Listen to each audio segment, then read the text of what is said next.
Journey of love. രചന നിലാവിൻ്റെ കൂട്ടുകാരി. അവതരണം സാലിം കരുളായി. സമയം കടന്നു പോകുന്നതോറും കാർത്തുവിൻ്റെ ഉള്ളിൽ ടെൻഷൻ കൂടിക്കൂടി വന്നതും കാർത്ത് തൻ്റെ അമ്മമ്മക്കൊപ്പം റൂമിൽ തന്നെ കഴിച്ചുകൂട്ടി. നീ ഇനി റെഡിയായില്ലേ? താൻ വാങ്ങിക്കൊടുത്ത സാരി എടുക്കാതെ സാധാ ഒരു കോട്ടൺ ചുരിദാറും വിട്ട് ഒരണിഞ്ഞൊരുക്കവും ഇല്ലാതെ നിൽക്കുന്ന കാർത്തുവിൻ്റെ അരികിലേക്ക് വന്ന് അവളുടെ അച്ഛൻ സ്ഥാനം അലങ്കരിക്കുന്ന രാജേന്ദ്രൻ അമർഷത്തോടെ ചോദിച്ചതും കാർത്തൊന്നും പറയാതെ തലതായിട്ട് നിന്നു. തളെ, കൊച്ചുമോളോട് വേഗം നല്ല രീതിയിൽ ഒരുങ്ങിക്കെട്ടി വരാൻ പറ, ഇല്ലേ ഇവൾക്ക് തന്നെയാവും ദോഷം. മറുപടിയില്ലാത്ത പോലെ തലയും താഴ്ത്തിയിരിക്കുന്ന കാർത്തികയെ ഒന്ന് നോക്കി അവളുടെ അടുത്തായിരിക്കുന്ന അവളുടെ അമ്മമ്മയെ ഒന്ന് നോക്കി ശബ്ദം ഘടിപ്പിച്ച് അയാൾ പറഞ്ഞു, ഇന്ന് നല്ലൊരു ദിവസമായിട്ട് എന്തിനാ രാജേന്ദ്ര നീ ഈ പെൺകൊച്ചിനോട് ദേഷ്യപ്പെടുന്നത്? അവൾ ഒരുങ്ങിയില്ലെങ്കിൽ സുന്ദരിയല്ലേ? രാജേന്ദ്രന്റെ കൈസഹായിയായി നിൽക്കുന്ന നാണു ശബ്ദം കേട്ട് അങ്ങോട്ട് വന്ന് രാജേന്ദ്രനെ തടഞ്ഞ് കാർത്തുവിനെ നോക്കി വല്ലാത്തൊരു ചിരിയോടെ പറഞ്ഞുകൊണ്ട് രാജേന്ദ്രനെയും കൂട്ടി പുറത്തേക്ക് ഇറങ്ങിയതും കാർത്തു വിഷമത്തിൽ തന്റെ അമ്മൂമ്മയുടെ നെഞ്ചിലേക്ക് ചേർന്ന് കണ്ണുനീർ വാർക്കാൻ തുടങ്ങി. അവളെ എന്ത് പറഞ്ഞ് ആശ്വസിപ്പിക്കണമെന്ന് അറിയാതെ അവളെ ചേർത്ത് പിടിച്ച ആ വൃദ്ധയും കണ്ണുനീർ വാർത്തു. എന്തിനാ വെറുതെ ആ കുട്ടിയോട് തട്ടിക്കയറുന്നത്? അവളെങ്ങാനും പിന്മാറിയാലോ? റൂമിന് വെളിയിലേക്ക് ഇറങ്ങി വന്ന രാജേന്ദ്രനെ നോക്കി നാണുമയത്തിൽ പറഞ്ഞു. പിന്നെ ദേഷ്യം വരില്ലേ? ആ കൗണ്ടറുടെയും മകന്റെയും മുന്നിൽ അവളിങ്ങനെ പോയി നിന്നാ ചിലപ്പോൾ അവൾക്ക് ഇഷ്ടമായില്ലെങ്കിലോ? രാജേന്ദ്രൻ തൻ്റെ ഉള്ളിൽ ആദ്യം മറച്ചു വെക്കാതെ പറഞ്ഞു. അതോർത്ത് പേടിക്കണ്ട, ആ കൗണ്ടർക്കും മകന് ഏത് പെണ്ണായാലും മതി. പിന്നെ ആൾക്കാരെ ബോധിപ്പിക്കാൻ കൗണ്ടറുടെ മകൻ കെട്ടുന്നതെന്നുള്ളൂ. ആദ്യകാലൊന്നും കൂടെ പൊറിപ്പിക്കാനല്ലല്ലോ അവർക്ക് അവളെ. അവരുടെ ആവശ്യം തീരുമ്പോൾ അവർക്ക് കയറ്റിയേക്കാനല്ലേ? നാണു പറഞ്ഞത് കേട്ട് രാജേന്ദ്രന്റെ മുഖത്തുള്ള പിരിമുറുക്കമായിരുന്നു. കുറച്ചു സമയം കഴിഞ്ഞതും കൗണ്ടറും മകനും കൂട്ടാളികളും എത്തിയതും രാജേന്ദ്രനും നാണുവും കൂടി അവർ ആദിത്യ മര്യാദയുടെ അകത്തേക്ക് സ്വീകരിച്ചിരുത്തി. അവരെല്ലാം വന്നതറിഞ്ഞതും കാർത്തുവിന്റെ ദേഹം വിറക്കാൻ തുടങ്ങി. തന്നെ രക്ഷിക്കാൻ ആരും എത്തില്ലെന്ന് ഓർത്തതും കാർത്തുവിന്റെ മിഴികൾ സങ്കടം കൊണ്ട് നിറഞ്ഞു. പോയി വാ മോളെ, രാജേന്ദ്രനെ പെടക്കണ്ട, നമുക്ക് എന്തെങ്കിലും വഴി കണ്ടെത്താം. ഉള്ളിലെ സങ്കടം അടക്കുന്നതിന് ചായ ട്രേ കാർത്തുവിന്റെ കയ്യിലേക്ക് വെച്ച് കൊടുത്തുകൊണ്ട് പറഞ്ഞതും അവരെ ഒന്ന് കണ്ണു നിറച്ച് നോക്കി ട്രേയുമായി വിറക്കുന്ന കാലടികളുടെ കാർത്തു ഹാളിലിരിക്കുന്നവരുടെ അടുത്തേക്ക് നടന്നു. നോക്കി നിൽക്കാതെ ചായ അവർക്കെല്ലാം കൊടുക്കുമോളെ. അങ്ങോട്ട് വന്ന് പതർച്ചയോടെ എല്ലാവരെയും നോക്കി നിൽക്കുന്ന കാർത്തുവിനെ നോക്കിക്കൊണ്ട് സ്നേഹം വരുത്തിക്കൊണ്ട് പറഞ്ഞതും കാർത്തു മടിച്ചും മടിച്ച് അവരുടെ അടുത്തേക്ക് നടന്നു. എന്നാൽ തങ്ങളുടെ അടുത്തേക്ക് വരുന്ന കാർത്തുവിനെ കണ്ടതും കൗണ്ടറുടെയും അയാളുടെ മകന്റെയും മുഖം വിറന്നു. അവിടെ ഒഴിഞ്ഞു നോട്ടം കാർത്തികയിൽ വല്ലാത്ത അസ്വസ്ഥത നിറച്ചു. കാർത്തവർക്ക് അരികിലേക്ക് എത്തുമ്പോഴാണ് മുറ്റത്തൊരു ജീപ്പ് വന്ന് നിൽക്കുന്ന ശബ്ദം കേട്ടത്. ആരാ രാജേന്ദ്ര അത്? നാട് ചോദിച്ചതും രാജേന്ദ്രൻ അയാളെ നോക്കി കൈമലെത്തി കാണിച്ചു. പെട്ടെന്ന് കുറച്ച് പോലീസുകാരകത്തേക്ക് കയറി വന്നതും കൗണ്ടർ അടക്കം എല്ലാവരും ഞെട്ടിദ്ധരിച്ചു. എന്നാൽ കാർത്തവനും വാതിലിന്റെ പിറകിലുള്ള അമ്മൂമ്മയിലും ആശ്വാസം നിറഞ്ഞു. അല്ല, സാറന്മാരതാ ഇവിടെ. മുന്നിലേക്ക് വന്ന ആയുഷിനെ നോക്കി ഉള്ളിലെ ഭയം അടക്കി തപ്പിത്തടഞ്ഞുകൊണ്ട് രാജേന്ദ്രൻ ചോദിച്ചു. നിങ്ങളെയെല്ലാം മറച്ച് ചെയ്യാനുള്ള വാറണ്ട് കിട്ടിയിട്ടുണ്ട്, അതുകൊണ്ട് വന്നതാ. രാജേന്ദ്രനോട് അടിപിടി നോക്കിക്കൊണ്ട് ആയുഷ് പറഞ്ഞതും അയാളൊന്ന് പതറി. നിങ്ങളൊക്കെ ഒന്ന് വന്ന് ജീപ്പ് കയറി ഞങ്ങളോട് സഹകരിക്കേണ്ടതാണേ. കൗണ്ടറേയും മകനെയും നോക്കി ഒരു ഫോർമാലിറ്റിക്ക് എന്നവണ്ണം ആയുഷ് പറഞ്ഞു. എന്തിൻ്റെ പേരിലാ സാറേ ഞങ്ങൾ അറസ്റ്റ് ചെയ്യുന്നത്? കൗണ്ടറുടെ മകൻ ഇരുന്നിരുന്ന് ചാടി എഴുന്നേറ്റ് ആരിഷിന്റെ അടുത്തേക്ക് ആഞ്ഞ് ദേഷ്യത്തിൽ ചോദിച്ചു. നിനക്ക് അറിയില്ലല്ലേടാ, ടാക്സി വെട്ടിപ്പ്, ചന്ദനത്തടി കടത്തല്, കഞ്ചാവ്, മയക്കുമരുന്ന് മുതലായ ഡ്രഗ്സ് വിൽക്കുക, കൂടെ പെൺപാണി പോ, ഇതൊക്കെ പോരടോ എനിക്ക് തന്നെയൊക്കെ അറസ്റ്റ് ചെയ്യാൻ? അച്ഛനെയും മോനെയും നോക്കി പൂച്ചത്തോടെ ആയുഷും പറഞ്ഞതും എല്ലാവരും ഒന്ന് ഞെട്ടി. അതിന് തെളിവൊന്നുമില്ലല്ലോ അല്ലേ? തങ്ങൾ കുടുങ്ങിയെന്നറിഞ്ഞിട്ടും അഹങ്കാരം കുറക്കാതെ കൗണ്ടർ ആയുഷിനോട് ചോദിച്ചു. ഉണ്ടല്ലോ, എല്ലാ തെളിവിന്റെയും അടിസ്ഥാനത്തിൽ തന്നെയാണ് ഈ അറസ്റ്റ്. ഇനി നീയൊക്കെ പുറലോകം കാണാൻ കുറച്ച് കഴിയും. കൗണ്ടർ ഫോൺ എടുത്ത് ആർക്കോ കോൾ ചെയ്യാൻ ഒരുങ്ങിയതും ആയിഷ ഫോൺ ബലമായി പിടിച്ചു വാങ്ങി ഓഫ് ചെയ്ത് തന്റെ പാന്റിന്റെ പോക്കറ്റിലേക്ക് ഇട്ടു. പേസി, ഇവരെയൊക്കെ പിടിച്ച് വണ്ടി കയറിടോ. ആയിഷ് തന്റെ കൂടെയുള്ള പോലീസുകാർക്ക് നിർദ്ദേശം കൊടുത്തതും ഇതിന് ബലം പ്രയോഗിച്ചിട്ട് അവരെയെല്ലാം അറസ്റ്റ് ചെയ്ത് പുറത്തേക്ക് നടന്നു. ഒത്തിരി ഒത്തിരി നന്ദിയുണ്ട് സാറേ. അവരെ പുറത്തേക്ക് കൊണ്ടുപോയതും അമ്മമ്മ ആയുഷിന്റെ അടുത്തേക്ക് വന്ന് നിറഞ്ഞ കണ്ണോട് അവന്റെ നേരെ കൈകൂപ്പിക്കൊണ്ട് പറഞ്ഞു. ഇതെന്റെ ജോലിയാണ് മുത്തശ്ശി, കുറേയായി അവന്മാർ മുങ്ങി നടക്കുന്നു, ഇപ്പോഴാ കൈ കിട്ടിയത്. എന്നാ പറയട്ടെ മുത്തശ്ശി. തന്നെ നേരെ കൈകൂപ്പി അവരുടെ കൈകളെ തടഞ്ഞുകൊണ്ട് ആയുഷ് പറഞ്ഞ് ആശ്വാസത്തോടെ നിൽക്കുന്ന കാർത്തികയെ ഒന്ന് നോക്കി പുച്ഛിച്ച് ആയുഷ് പുറത്തേക്ക് നടന്നതും കാർത്തിക വേഗം തന്നെ ഫോൺ എടുത്ത് ആരവിന്റെ നമ്പർ ഡയൽ ചെയ്തു. സ്റ്റേഷനിലെത്തിയതും ആയിഷ വരെയെല്ലാം നല്ല രീതിയിൽ സൽക്കരിച്ച് വീർത്തൊട്ടി തൻ്റെ ചെയറിലിരിക്കുമ്പോഴാണ് ഒരു കോൺസ്റ്റബിൾ അവരുടെ അടുത്തേക്ക് വന്നത്. സാർ, എന്താ? അയാളുടെ വിളി കേട്ട് ആയിഷ ഗൗരവത്തോടെ ചോദിച്ചു. FIR എഴുതട്ടെ? എഴുതുമ്പോഴേ ആ തെളിയാതെ കിടക്കുന്നത് കൂടെ അവിടെ പേരിലേക്ക് ആക്കിയേക്ക്. കുറച്ചു കാലം അകത്ത് കിടക്കട്ടെ. അതൊക്കെ വേണോ സാർ? അവർ പുറത്തിറങ്ങുമ്പോൾ സാധാരണ പ്രശ്നം. കോൺസ്റ്റബിൾ ആയിഷിനോടായി പറഞ്ഞു.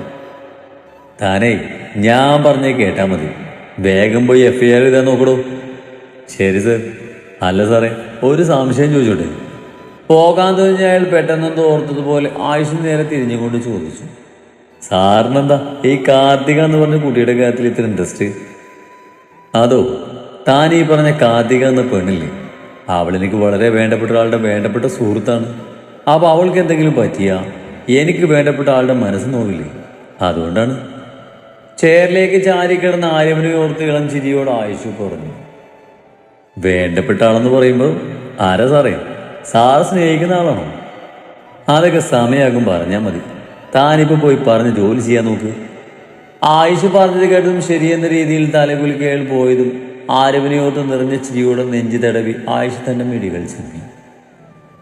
തൻ്റെ മുന്നിലുള്ള ലാപ്പിലെ CCTV ദൃശ്യങ്ങൾ കാണുന്തോറും മഹിയുടെ മുഖം വീർത്തു.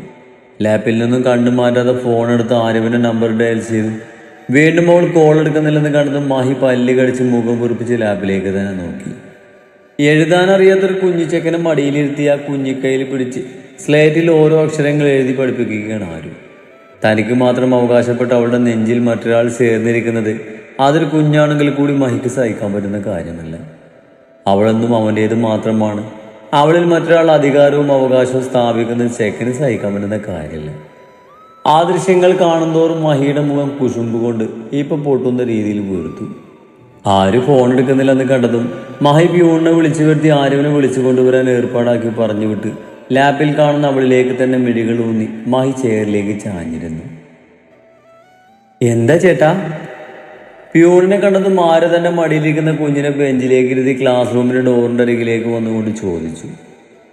ടീച്ചറെ സാറ് വിളിക്കുന്നുണ്ട്. ചേട്ടൻ പൊക്കോ, ഞാൻ വന്നോളാം. പെടതനെ അങ്ങോട്ട് ചെല്ലാൻ പറഞ്ഞേ. ഇപ്പൊ ക്ലാസ് ടൈമാണ്, ഞാൻ ഫ്രീ ആകുമ്പോൾ വന്നോളാന്ന് സാറിനോട് പറഞ്ഞേക്ക് ചേട്ടാ. പ്യൂണിനെ നോക്കി അത്രമാത്രം പറഞ്ഞ് ആര് ക്ലാസ്സിലേക്ക് തന്നെ പോയതും അവളെ ഒന്ന് ദയനീയതയോടെ നോക്കി പ്യൂണ് പോയി. ക്ലാസ് റൂമിന്റെ ഒരു ഭാഗത്ത് വെച്ച് CCTVയിലേക്ക് ആരൊന്ന് തറപ്പിച്ചു നോക്കി തന്റെ കുഞ്ഞുമക്കളുടെ അരികിലേക്ക് നടന്നു. മഹി കാര്യമില്ലാതെ വിളിക്കുകയാണെന്ന് ആരുവിനറിയാം. ഇപ്പൊ അവൻ്റെ അടുത്തേക്ക് പോയാൽ തന്നെ വിടാതെ ഓരോ കുറുമ്പ് കാണിച്ച് അവിടെ തന്നെ പിടിച്ചിരുത്തും. അതുകൊണ്ട് മനഃപൂർവ്വമാണ് ആരും മഹിക്കരികിലേക്ക് ചെല്ലാത്തത്. ഇനി അത് മതിയാകും അവൻ തന്നോട് പിണങ്ങി മുഖം വീർപ്പിച്ചിരിക്കാനെന്ന് ആലോചിച്ചതും ആരുവിൽ ചിരി വിരിഞ്ഞു. ലഞ്ച് ബ്രേക്ക് ആയതും സ്റ്റാഫ് റൂമിലേക്ക് വന്ന ആരു ബാഗിൽ നിന്നും ഫോൺ എടുത്ത് നോക്കിയതും 100 മിസ്ഡ് കോൾ കിടക്കുന്നത് കണ്ട് ആരുവിന്റെ കണ്ണ് മിഴിഞ്ഞു. ഈ ചെകുത്താൻ ഒരു പണിയില്ലേ? 2 കോൾ ഒഴികെ ബാക്കിയുള്ളതെല്ലാം മഹിയുടെ ഫോണിൽ നിന്ന് വന്നതാണെന്ന് കണ്ടതും ആര് തലക്ക് കൈ കൊടുത്ത് സ്വയം ഗുരുപ്പെടുത്ത് ഫോണെടുത്ത് കാത്തുവനെ വിളിച്ചു. അവിടെ പ്രശ്നമൊന്നുമില്ലെന്നും അവളുടെ 2 അനച്ഛനെയും മറ്റുള്ളവരെയും പോലീസ് കൊണ്ടുപോയെന്നും കേട്ടപ്പോൾ ആരും വല്ലാതെ ആശ്വാസം തോന്നി. മറ്റുള്ള ടീച്ചേഴ്സ് വരുവാൻ തുടങ്ങിയതും ആര് പിന്നെ വിളിക്കാമെന്ന് പറഞ്ഞ് കോള് വെച്ച് എല്ലാവർക്കും ഒരു ചിരി നൽകി ബാഗിൽ നിന്ന് പൊതിച്ചോറും വെള്ളക്കുപ്പിയും എടുത്ത് ആരും ഓഫീസ് ലക്ഷ്യം വെച്ച് നടന്നു. അനുവാദം പോലും ചോദിക്കാതെ വാതിൽ തുറക്കുന്നത് കണ്ടതും മഹിക്ക് മനസ്സിലായെന്ന് വരുന്നത് ആരുമായിരുന്നു. അവൾ ഇത്ര നേരമായിട്ട് തന്നെ മൈൻഡ് ചെയ്യാത്ത പരിഭവത്തിൽ മഹി മുഖം വെടിച്ച് അവളെ നോക്കാതിരുന്നു.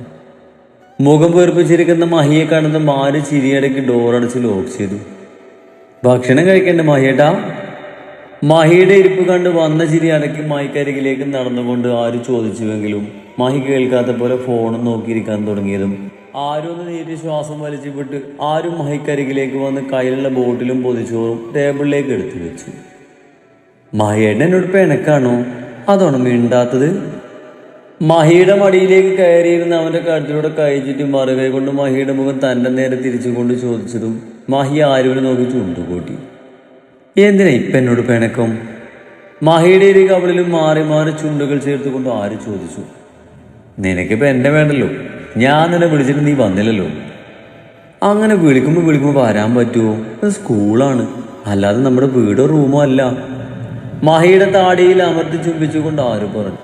എന്നാലും എന്താ നിനക്കൊന്ന് വന്നാല്, ഞാൻ എത്ര വിളിച്ചു. പിണക്കം വിടാൻ ഒരുക്കമില്ലാതെ മാഹി പറഞ്ഞു. മാഹിയേട്ടൻ വിളിക്കുമ്പോൾ ഓടിയെത്താനേ ഞാൻ മാഹിയേട്ടനെ പോലെ ജോലി ഉണ്ടായിട്ടും അത് മറ്റൊരാളെ ഏൽപ്പിച്ച് വെറുതെ ഇരിക്കല്ല. മാഹിയുടെ മൂക്കിൻ തുമ്പിൽ പതിയെ കടിച്ചുകൊണ്ട് ആരും പറഞ്ഞു. എന്തായാലും വേണ്ടില്ല, നിന്നെ കാണാനാ ഞാൻ ലക്ഷങ്ങൾ മുടക്കി ഈ സ്കൂൾ വാങ്ങി ഇവിടെ വന്നിരിക്കുന്നത്. എന്നിട്ട് നീ ഇങ്ങനെയൊക്കെ ചെയ്താൽ ദേഷ്യമൊക്കെ വരില്ലേ? ആരുവിൻ്റെ ഇടുപ്പിലൊന്ന് നുള്ളി അവളെ കൂർപ്പിച്ച് നോക്കിക്കൊണ്ട് മാഹി പറഞ്ഞതും ആര് ചിരിച്ചുകൊണ്ട് അവനോട് ഒന്നുകൂടെ ചേർന്നിരുന്നതും ആരുവിൻ്റെ ശരീരം മാഹിയുടെ ദൃഢമായ ശരീരത്തിൽ അമർന്നതും അവളുടെ മേനിയുടെ ചൂടിൽ മാഹി ഒന്ന് വിറച്ചു പോയി. അത് കരുതി എനിക്ക് എൻ്റെ ജോലി മുടക്കി ഇവിടെ വന്നിരിക്കാൻ പറ്റുമോ? നമ്മളെ വിശ്വസിച്ച് അവരുടെ മക്കളെ മിടുക്കരായി കാണാൻ വേണ്ടിയല്ലേ ഓരോ പേരൻസും അവരുടെ മക്കളെ ഇങ്ങോട്ട് അയക്കുന്നത്. അപ്പോൾ നമ്മൾ അലസത കാണിക്കാൻ പാടുണ്ടോ? ആര് മഹിയുടെ കവളിൽ തഴുകിക്കൊണ്ട് പറഞ്ഞു.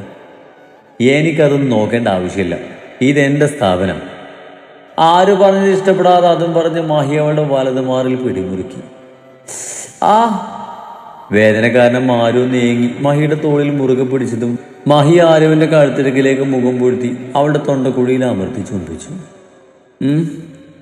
മഹിയുടെ ചുണ്ടും പല്ലും കഴുത്തിലൂടെ കുറുമ്പ് കാണിച്ച് ഓടി നടക്കാൻ തുടങ്ങിയതും ആരുവിൽ നിന്നും ആർത്തനാദം ഉയർന്നതും മഹി ഒന്നുയർന്ന് ആരുവിന്റെ ഇടുപ്പിലുള്ള പിടിമുറുക്കി അവളെ കൂടുതൽ തന്നോട് വലിച്ചു ചേർത്ത് ആരുവിന്റെ അതരങ്ങൾ കടിച്ചെടുത്ത് നുണിയാൻ തുടങ്ങിയതും ആദ്യത്തെ എതിർപ്പ് മാറി ആരുവും അവനെ തിരിച്ചു ചുംബിക്കാൻ തുടങ്ങിയിരുന്നു.